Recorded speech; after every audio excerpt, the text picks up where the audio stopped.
Update tayo sa anti-colorum operation ng MMDA. Inililipat na mga pasahero ng mga hinarang na bus sa mga sasakyan ng MMDA. At may live report si Love Anyover. Love?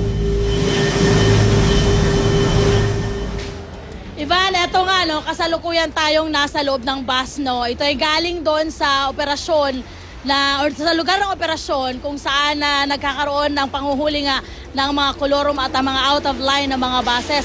Ang ginawa ng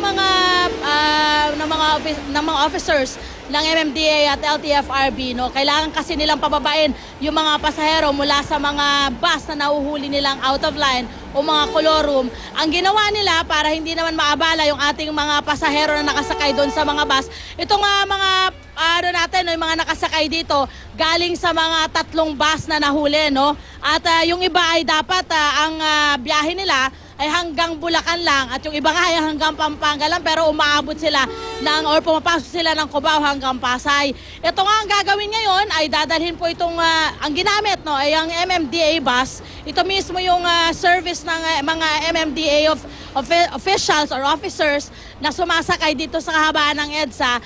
Sinabay na po itong ating mga pasahero. Papunta kami ngayon ng Pasay, mga 15 to 20 minutes na tayong nagbabiyahe mula doon sa area kung saan nangyayari yung pinagsanib na operasyon ng LTFRB at MMDA. Tanungin lang natin to si Kuya, ito.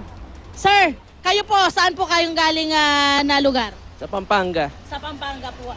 Yung sinakyan nyo, anong nangyari? Wali, pinababa kami. Hinarang nung MMDA. Anong ito ngayong pinasakay kayo dito sa service, tapos dadalhin kayo or magbabiyahe tayo papuntang Pasay? Anong reaction nyo dito? Okay lang ba sa inyo to? Siguro, okay lang.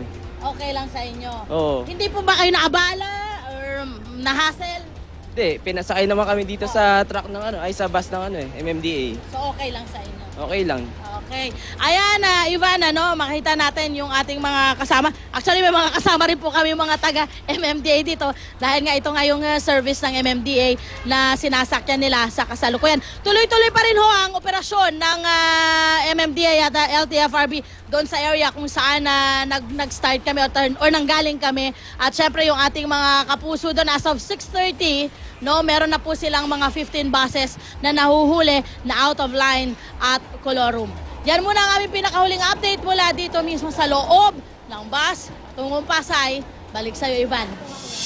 Maraming salamat, Love Anyover.